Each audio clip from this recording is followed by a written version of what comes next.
Je te vois aller avec les différents podcasts. Je te vois également que tu lances un nouveau podcast qui est sur une de tes passions autres, qui est le sport, le soccer. Je me pose toujours la question, mais mon Dieu, comment tu organises ta semaine? Ça fait beaucoup de choses, effectivement orienté marketing, podcast et compagnie, mais il y a quand même une business à rouler derrière tout ça. Si on parle strictement au niveau business, mon rôle dans le groupe J7 est vraiment de garder des partenariats très stratégique avec nos clients. Donc, ça, c'est mon gros mandat. C'est de parler avec nos clients pour voir comment ça se déroule, leader mon comité de direction, puis bien entendu, à la fin de développement, podcast, rencontre avec des gens qui vont venir nous voir. Donc, contenu, développement de la business, je mets vraiment ça ensemble dans un bucket.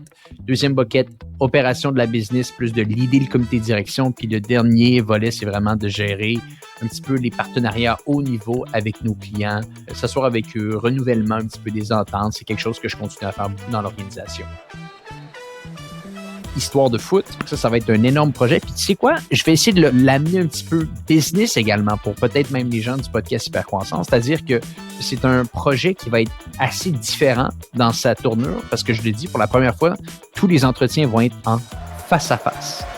Et je pense que c'est important pour moi, après un 5e podcast, d'amener toute cette expérience-là derrière moi pour faire en sorte que le nouveau projet soit capable de se lancer sur des chapeaux de roue et ça très rapidement. Il faut que ça marche, tu comprends?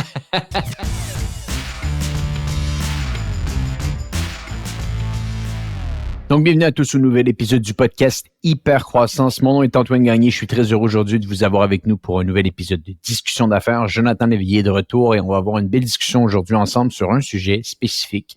Comment lancer un podcast en 2024 parce que oui, on en a fait l'annonce il y a quelques temps. Personnellement, moi, Antoine, je vais lancer un nouveau podcast dans les semaines, dans les mois qui suivent et tout sera documenté de A à Z afin d'aider la communauté d'affaires, les gens qui pensent vouloir se lancer dans la création de contenu sur les meilleures pratiques à suivre en 2024.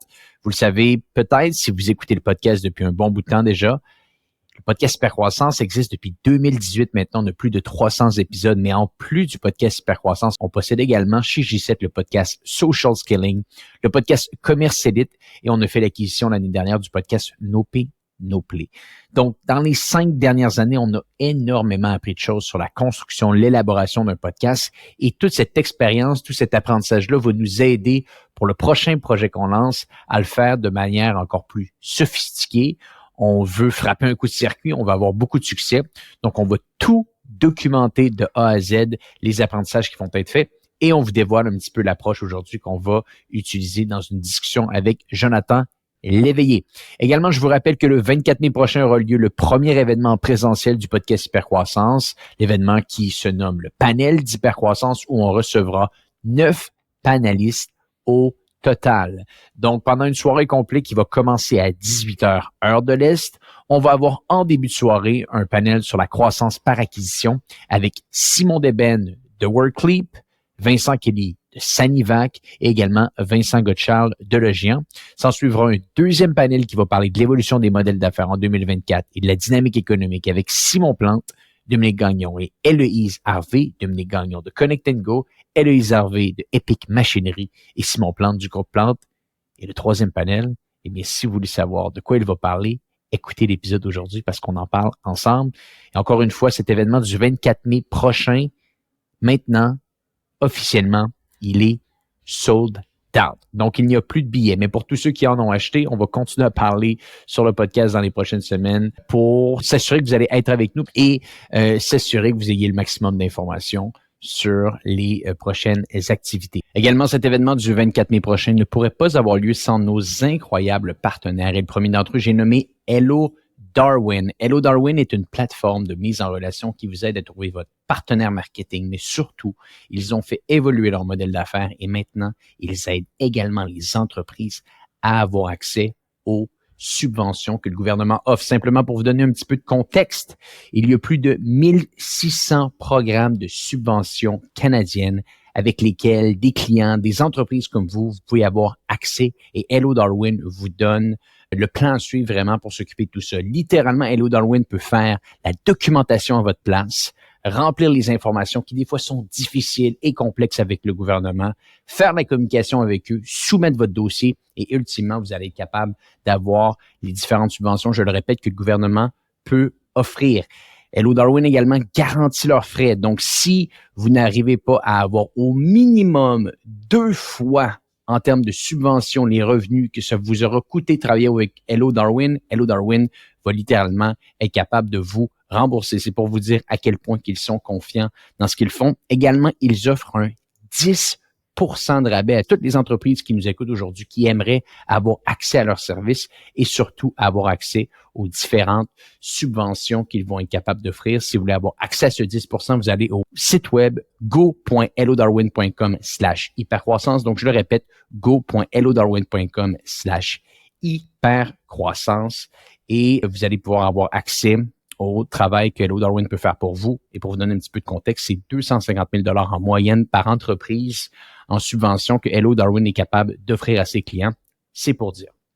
Le deuxième partenaire de cet événement, c'est Acombago. Acombago, qui est un logiciel de comptabilité pour des PME au Québec. Il y a plus de 40 000 PME au Québec qui utilisent leur service depuis excessivement longtemps maintenant. Et ce qui les distingue avant tout, c'est leur service à la clientèle. Comparativement à tous les autres logiciels sur le marché, Acombago est capable de vous offrir un service à la clientèle en français excessivement rapide avec des gens situés au Québec.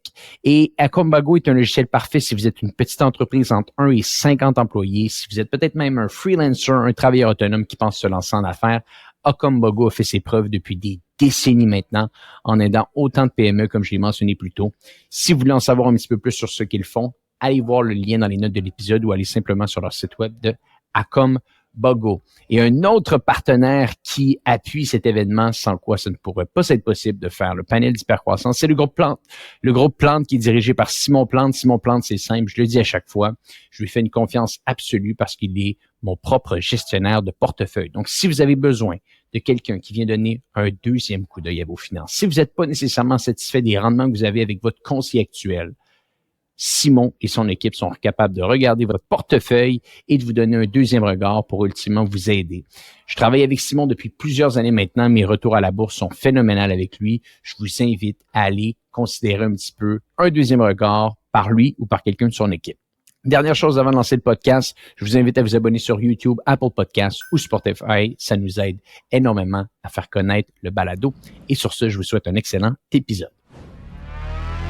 Donc, on est de retour sur le podcast Hypercroissance en mode discussion d'affaires avec Jonathan Léveillé. On avait hâte de reprendre ces épisodes du jeudi. Jonathan, comment ça va aujourd'hui? Je pense que tu étais dans l'Ouest canadien récemment.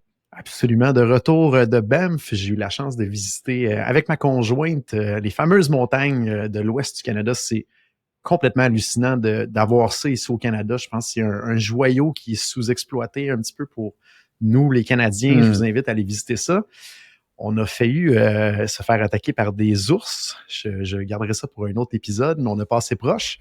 Mais bien content d'être de retour dans la business. On s'affaire à travailler très fort. On a 2 grands événements qui s'en viennent devant nous. 30 mai, on va être dans le coin de Lévis avec la Chambre de commerce pour participer à une visite industrielle chez un de nos gros clients. Si vous êtes un manufacturier dans ce coin-là et que vous voulez voir comment ça se passe dans d'autres entreprises, envoyez-moi un petit message sur LinkedIn, je vais vous envoyer de l'info. Et on va également participer à la conférence de transformation métallique à Drummondville le 23 mai. Donc, on a un kiosque là-bas. Donc, toute l'équipe ici s'affaire à organiser ces 2 beaux événements-là qui s'en viennent. Donc, on est pas mal occupés et on aime ça. Donc, le développement dans des événements, ça reste quelque chose que vous faites beaucoup chez Open Mind? C'est nouveau. On commence ça depuis à peu près 6 mois environ. Donc, on commence à participer à des événements. Maintenant qu'on le sait plus, qu'on va en mode très focus dans l'industrie métallique. On sait où nos cibles, on sait où est-ce qu'on est capable d'apporter de la valeur. Donc, c'est plus facile de dire tel ou tel événement risque de donner de l'impact. Et c'est une nouvelle stratégie qu'on met en place. Jusqu'à date, ça semble donner quand même du positif, surtout du fait qu'on connaît cette industrie-là, on connaît les pain points, on les a réglés chez des clients. Donc, on tombe sur un bon X de par l'expérience et l'accumulation de connaissances qu'on a acquises à travers le temps. Fantastique. Puis écoute, peut-être que parlant d'événements, je pourrais faire un petit suivi sur l'événement qu'on a du 24 mai prochain. Donc, c'est officiel, l'événement, il est sold out. Donc, si vous cherchez des billets, on a vendu nos 170 billets. Donc, oui, il va y avoir 170 personnes le 24 mai prochain à l'Hôtel Alt de Montréal. Des fois, j'ai de la misère à bien être capable de visualiser tout ça. On pensait faire un petit événement de 50 personnes au début, Jonathan. Finalement, ils vont pas mal plus de monde avec nous le 24 mai. As-tu hâte aussi à cet événement-là? J'ai très hâte. Comme je me répète à chaque fois, on est derrière un micro, derrière un écran constamment. Et là, de pouvoir voir ceux qui nous écoutent, de jaser avec vous, de comprendre ce que vous aimez du podcast, ce que vous aimez moins, ce que vous voulez en avant, de comprendre votre réalité d'affaires. Ça va nous aider, je pense, aussi à aligner les sujets pour les prochains podcasts. Donc, très hâte et sur place, n'hésitez pas là, à venir nous voir individuellement. On est là pour ça. Ça nous donne l'énergie aussi de continuer puis d'aller à la prochaine étape avec le podcast. Donc, bien hâte. Puis, on va faire des annonces également bientôt sur un after event. On est en train de préparer quelque chose d'intéressant parce que, bon, on va être à peu près 170 personnes pour l'événement. Certains vont vouloir continuer la soirée par la suite, prendre un petit verre, continuer les belles discussions qu'il va y avoir. Donc, on vous fera signe des avancées ici. Et également, je voulais annoncer notre dernier panel. Et je pense qu'il n'y a rien de mieux que le podcast pour faire l'annonce. Donc, le dernier panel va porter sur le sujet préféré de Jonathan Léveillé, c'est-à-dire l'intelligence artificielle en entreprise. Et vous aurez compris que pour ce panel, on va avoir Jonathan parce qu'il nous parle continuellement dans nos discussions d'affaires des nouveautés en ce qui concerne l'AI, de ce qu'il a mis en place avec son organisation. Donc, Jonathan va venir sur le panel nous parler d'intelligence artificielle. Il va également y avoir David Proulx.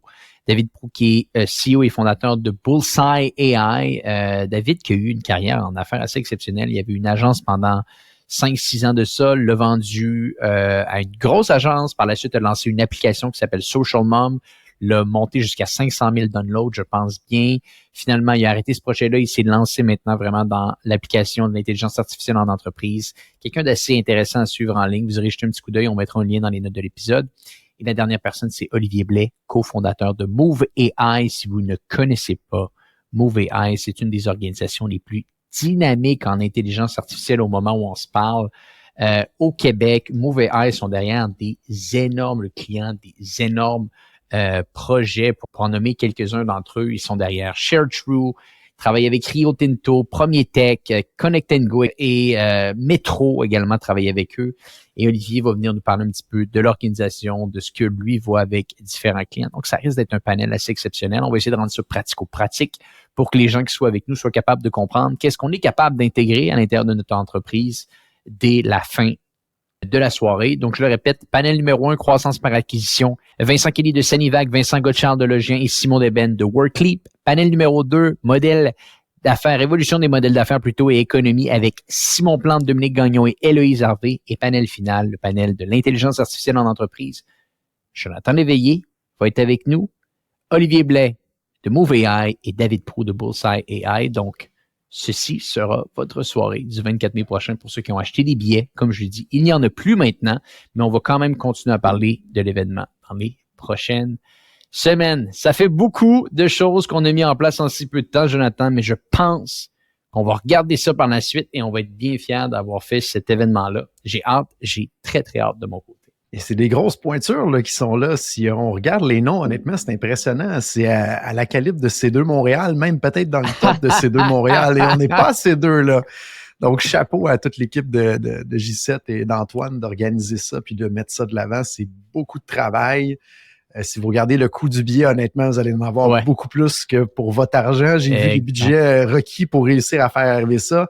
Et je vous garantis, je suis convaincu que vous allez passer une belle soirée. Vous allez faire de très belles rencontres aussi parce que c'est la qualité des gens aussi qui va être là, je pense, qui va faire toute la différence. Ça va être simplement wow. Donc, voilà. Ouais, ça va être très, très, très intéressant. Bon, ça, c'est des petites nouvelles. Qu'est-ce qu'on parle aujourd'hui, Jonathan? Est-ce qu'on a des nouvelles? Est-ce qu'on a des choses qu'on veut aborder un petit peu avec notre audience? Ben, moi, je serais curieux, Antoine. Je te lance une question d'affaires entre deux personnes qui discutent dans un salon. Je te vois aller avec les différents podcasts. Je te vois également que tu lances un nouveau podcast qui est sur une de tes passions autres, qui est le sport, le soccer, si je me trompe pas. Et là, je me pose toujours la question, mais mon Dieu, comment tu organises ta semaine? Parce que ça fait beaucoup de choses qui est effectivement orienté marketing, podcast et compagnie, mais il y a quand même une business à rouler derrière tout ça. Mais là, en plus, tu as un événement.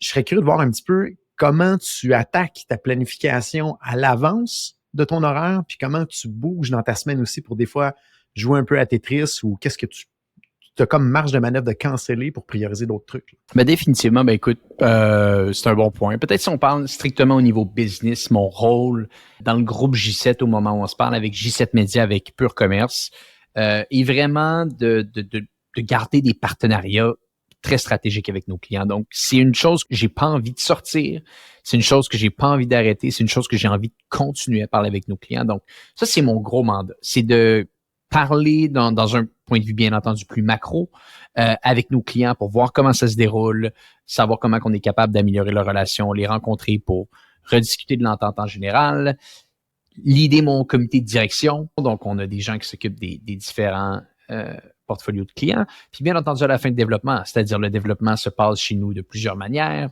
Podcast, bien entendu, rencontre avec des gens qui vont venir nous voir. Donc, je reste quand même assez impliqué dans le développement d'affaires de l'organisation, je dirais ça, au vu de mon rôle en faisant beaucoup de contenu, en mettant l'organisation beaucoup de l'avant. Donc, contenu, développement de la business, je mets vraiment ça ensemble dans un bucket.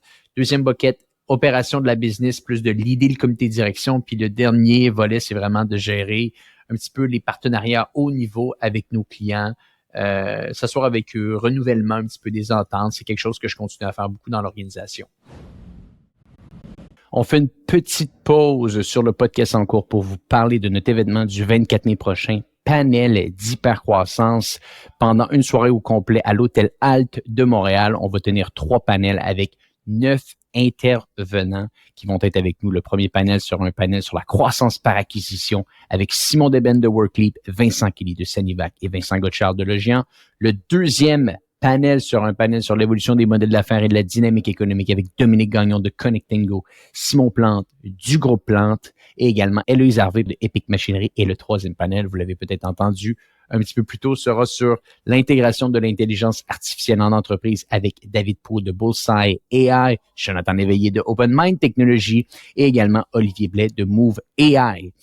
Et cet événement ne pourrait pas avoir lieu sans nos différents partenaires. Et un de ces partenaires, c'est ThirdBridge. ThirdBridge sont venus sur le podcast récemment, l'équipe de Pierre-Étienne, une équipe qui est fantastique. Donc, si vous cherchez quelqu'un qui est capable, une entreprise plutôt qui est capable de vous aider pour votre projet de création d'applications mobiles, pour votre projet de création de logiciels, faites affaire avec ThirdBridge. ThirdBridge, c'est une firme au Québec de plus de 60 employés.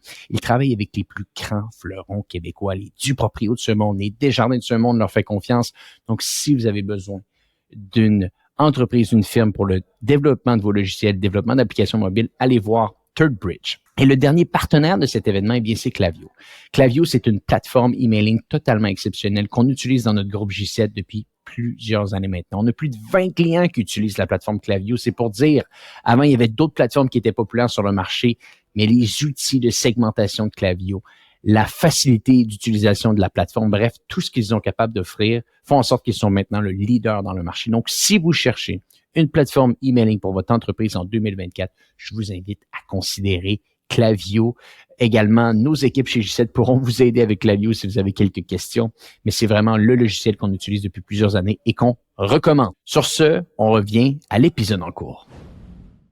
Juste pour revenir au niveau de la présence et la discussion avec les clients, comment tu fais arriver ça? Est-ce que c'est des choses qui sont en dehors de l'opérationnel ou tu te joins à des rencontres opérationnelles pour venir prendre le pouls, le feedback? Les deux, c'est-à-dire que, bien entendu, il y a des rencontres qui sont setées dans le temps pour revoir les ententes quand on arrive à échéance, bien entendu, mais des fois, j'aime me remettre les mains dans les rencontres puis de comprendre un petit peu ce qui se déroule. Je fais encore beaucoup de coaching également avec mon staff pour voir un petit peu comment que les choses avancent. Donc, je te dirais qu'essentiellement, mon rôle reste un rôle de dirigeant traditionnel, c'est-à-dire mettre la main un petit peu dans plusieurs points sans nécessairement être à 100% impliqué dans un truc, mais s'assurer que la direction reste bien alignée.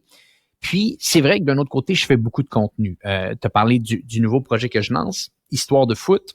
Donc ça va être un énorme projet. Puis tu sais quoi? Je vais essayer de l'amener un petit peu business également pour peut-être même les gens du podcast Hypercroissance. C'est-à-dire que c'est un projet qui va être assez différent dans sa tournure parce que je le dis, pour la première fois, tous les entretiens vont être en face à face.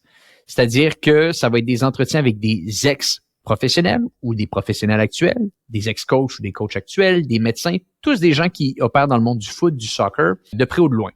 Ces entretiens vont être en face à face et vont se faire par voyage. C'est-à-dire que le premier voyage qui va se faire va être à Montréal. Je prends l'avion, je pense, le 16 mai, le 16 ou le 17 mai. Je reste 2 semaines à Montréal. On fait l'événement le 24, bien entendu. Pour le moment, j'en ai 8 de cédulés, des entretiens de podcast avec des professionnels ou des anciens professionnels de foot. Tout est enregistré en studio en direct. Par la suite, mon objectif, c'est d'en avoir 12. 12 entretiens de fait. Et par la suite, je repars, je reviens en Europe. Et là, je vais faire un deuxième voyage dans les semaines à suivre qui, lui, risque d'être en France. Donc, mon objectif, c'est de faire un voyage à peu près par trimestre qui va générer 12 épisodes, donc un épisode par semaine. Avoir un studio satellite en Amérique, à Montréal, un studio satellite à Paris, en France, et à quelques endroits en France, peut-être un en Angleterre également, puis peut-être un en Allemagne, parce qu'il y a beaucoup des professionnels que je veux rencontrer qui vont être dans ces 4 endroits-là. Donc, de cette manière-là, ça ne me prendra pas nécessairement du temps au quotidien comme je peux le faire avec les autres entretiens de podcasts, que ce soit les podcasts Commercialite, les podcasts Hypercroissance. Ça va vraiment être des sprints qui vont varier entre 3 jours et 1 semaine où est-ce qu'il va y avoir beaucoup de contenu qui vont être fait pendant un moment précis. Et par la suite, ça va être donné à l'équipe d'édition qui va mettre ça en place. Puis je vais tout documenter de A à Z. Je vais vlogger vraiment comment tout ça se déroule. Je vais également dire combien tout ça coûte pour que les gens comprennent littéralement comment bâtir ce type de podcast-là. Donc, je vais essayer d'amener un petit peu ce volet business. On va voir si ça va être intéressant. Mon objectif, c'est qu'après la première année, ce podcast-là ait pris assez d'ampleur pour que la deuxième année, je sois peut-être capable de trouver des partenaires publicitaires, financiers qui vont vouloir injecter un petit peu d'argent dans le projet pour permettre de continuer à financer ces voyages-là parce que les voyages, les studios, tout ça, ça coûte un certain montant. Pas de souci pour la première année. Dans le pire des cas, ça sera une deuxième année aussi, mais ultimement, ça pourrait être intéressant d'avoir un petit peu d'aide. Donc, c'est ça le plan pour le moment. On va voir. Toujours épaté de voir que tu itères toujours sur des certitudes que tu avais avant. Ça m'impressionne, puis ça m'inspire, puis ça m'inspire probablement plus qu'un sur le podcast présentement. Quand on s'est rencontrés au début, tu m'as toujours dit, Jonathan, les podcasts, on les fait pas en présentiel parce que ça donne plus de vélocité, c'est plus rapide, plus efficace. Là, tu changes ta méthode, tu l'essayes en présentiel. Je pense que c'est de quoi de nouveau que tu explores là-dessus. Je pense que ça va être intéressant aussi de voir au fur et à mesure comment ça va se passer parce qu'en présentiel, il y a toujours un pourcentage de no-show que les gens ont eu un empêchement, ne sont pas là, toi, tu dois quitter. Fait que j'ai hâte qu'on puisse en reparler en avant de nous autres de c'est quoi le pourcentage qu'il faut prévoir à l'avance de plus d'enregistrement pour être capable de faire arriver ça. Fait que je pense que ça va être beau de te suivre, ça va être intéressant de te suivre derrière tout ça parce qu'on voit que être en présentiel apporte toujours un 10-15% de plus d'effet en livraison finale pour la personne qui écoute. Donc, la qualité vidéo, c'est-à-dire qu'on fait ces podcasts-là, on les sort maintenant en volet vidéo. Les views qu'on a sur YouTube, c'est peut-être le 1% de ce qu'on peut avoir en audio parce que je pense que l'expérience est pas tellement intéressante à consommer sur YouTube. On fait beaucoup d'itérations pour améliorer tout ça. Mais je pense que ça ici, ça va être différent. Pourquoi? Parce que ça va être des pointures connues. Et je veux m'assurer que le contenu par la suite qui va dériver de ça en vidéo soit du contenu de très haute qualité.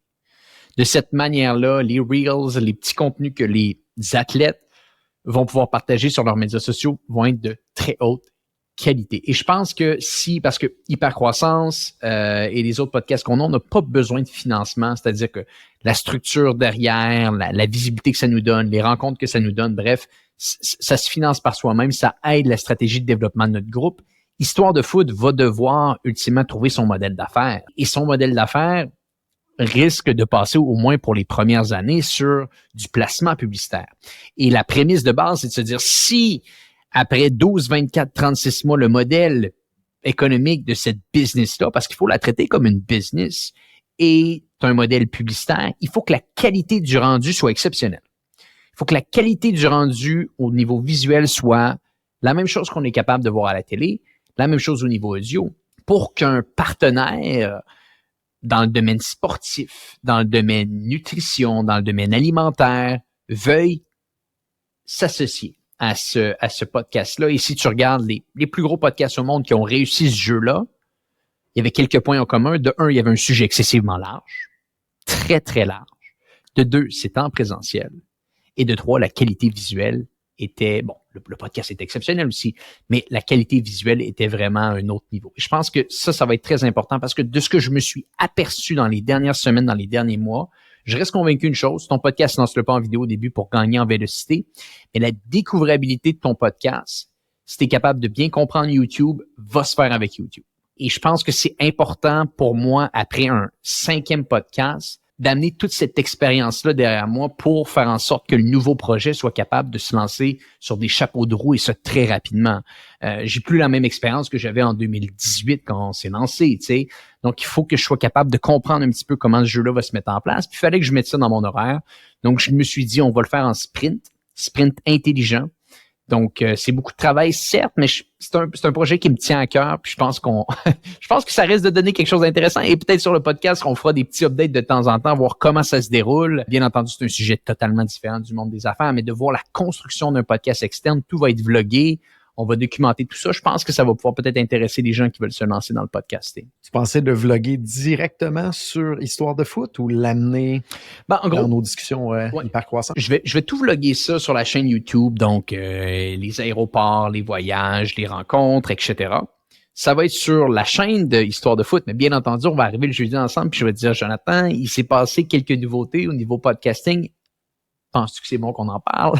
Et peut-être ça va ouvrir des discussions comme aujourd'hui. Je pense qu'il y a beaucoup plus de gens qu'avant, des propriétaires, des dirigeants d'entreprise qui comprennent que leur rôle en tant que dirigeant en 2024, se mettre de l'avant, créer du contenu, fait partie de ce qu'un dirigeant d'entreprise doit faire. Donc, de voir le tout documenté en direct peut être peut-être quelque chose d'intéressant. Bref, si ça vous intéresse, pour les gens qui nous écoutent, de savoir comment créer un podcast dans plusieurs pays différents, en vidéo, peut-être écrivez-nous sur LinkedIn, puis on vous donnera des accès exclusifs qu'on va lancer de tout. Je te dis, Antoine, ça m'intéresse, donc je te le dis tout de suite. Curieux de savoir, as-tu une estimée budgétaire pour la première année que tu te dis pour l'ensemble de l'œuvre et de post-production? Oui, bien sûr. Ce que j'ai mis pour le moment de côté, c'est, je pense que j'ai mis 120 000 $. Donc, je prévois à peu près 10 000 $ par mois que ça pourrait me coûter. Mais ça, je l'ai fait, je te dirais, de manière un petit peu... J'en ai mis plus que moins. C'est-à-dire, j'ai calculé les frais de billets d'avion, j'ai calculé les frais de studio, j'ai calculé les frais de production, j'ai calculé les frais de médias sociaux. Quand tu y penses, tout ça, ça s'accumule. Donc, je pense à peu près 120 000 $ pour la première année pour faire en sorte que ce projet-là soit bien lancé. Mais il faut que ça soit bien lancé. Il faut que ça soit bien lancé. Tu sais, j'ai énormément d'ambition que les 7-8 premiers épisodes soit capable de raisonner avec l'audience qui vont l'écouter, soit capable de se dire, j'ai autant envie d'écouter l'enregistrement au niveau audio qu'au niveau vidéo. Donc, l'idée, et tu vois, je le dis en direct, je me mets un petit peu de pression ici, il faut que ça marche. Il faut que ça marche, tu comprends? Parce que c'est sûr et certain que si j'investis cet argent-là année après année et que je vois pas de retour, ben là, à un moment donné, je vais peut-être me poser des questions sur la viabilité du projet parce que je veux vraiment être clair, ce projet-là, je le fais par passion que j'ai pour le foot, mais je vais le traiter comme une business. Parce que je pense que c'est absolument impossible d'avoir énormément de succès dans des projets de la sorte si tu ne les traites pas ultimement comme une business. Parce que sinon, ça va devenir un hobby. Et un hobby, on y met pas le même sérieux que quand c'est une business, que quand c'est un travail. Donc, il faut que ça génère de l'argent à un certain point. Et ça, je vais le documenter aussi dans cette quête-là, c'est de se dire qu'on aura atteint un certain nombre d'écoutes, qu'on aura atteint un certain nombre de views, qu'on aura atteint une certaine capacité de communauté avec Histoire de foot, ben là, peut-être que ça sera le temps de se dire, OK, les gens sont prêts, on est prêt à lancer le tout. Donc, écoute, on va voir, puis je vais en parler, je vais t'en parler à chaque jeudi avec plaisir. Et pour revenir à notre sujet initial, combien d'heures par mois, tu penses, dédiées à ce projet-là? Combien d'heures par mois? Ben écoute, je pense que ça va être par sprint, comme je t'ai dit. Donc, si tu analyses, j'ai 12 épisodes que je dois faire par trimestre qui vont être faits en l'espace de 1 ou 2 semaines. Chacun de ces épisodes-là vont durer à peu près 2 heures de studio, peut-être 1 heure, 1 heure 15 au final d'entretien. Il faut préparer les entretiens, il faut trouver ces gens-là. Donc, écoute, un certain temps, mais je te dirais, ça change pas grand-chose dans mon travail parce que comme tu le sais, puis comme je l'ai souvent dit sur le podcast, puis j'ai été content parce que Dominique Gagnon m'a dit l'autre fois la même chose. J'aime pas ça, moi, les vacances. Donc, de toute façon, il faut que le temps que j'ai de plus, je le mette à quelque chose qui me plaise. Et j'adore passer du temps en famille, j'adore passer du temps avec ma copine et tout ça, le week-end. Mais à un certain point, j'ai d'autres projets. Donc, ce temps-là qui pourrait être mis en vacances, il va être mis sur Histoire de foot. Donc, écoute, vite comme ça, je pourrais pas dire, donne-moi tu m'avais dit le 15 juin, tu allais nous parler de comment tu as vendu ta business. Donne-moi 3 mois, je te dis combien de temps j'ai mis sur le projet, puis peut-être on pourra avoir une vision un petit peu plus claire de tout ça. Là. Fantastique, Antoine. J'ai bien hâte d'en savoir un petit peu plus. Bon, ben, écoute, c'est ce qui va se dérouler. Qu'est-ce qu'on fait pour le reste? Est-ce qu'on a des nouvelles pour notre audience ou on voulait surtout parler de comment on lance un projet, comment on lance un podcast et la suite des choses aujourd'hui? Ben, comme à l'habitude, on lance un sujet et souvent ça dérive, mais toujours pertinent. Je pense que c'est le temps qu'on s'était alloué pour aujourd'hui disponible. Quelques petites nouvelles qui pourraient être intéressantes à dire à notre prochain podcast. Donc, je te lance une balle curve pour le prochain podcast. Bon, ben, fantastique. Ben, écoute, Joe, merci encore d'avoir été avec nous aujourd'hui. Et bien, pour les gens qui nous écoutent, on se dit à bientôt pour un prochain épisode du podcast Hypercroissance.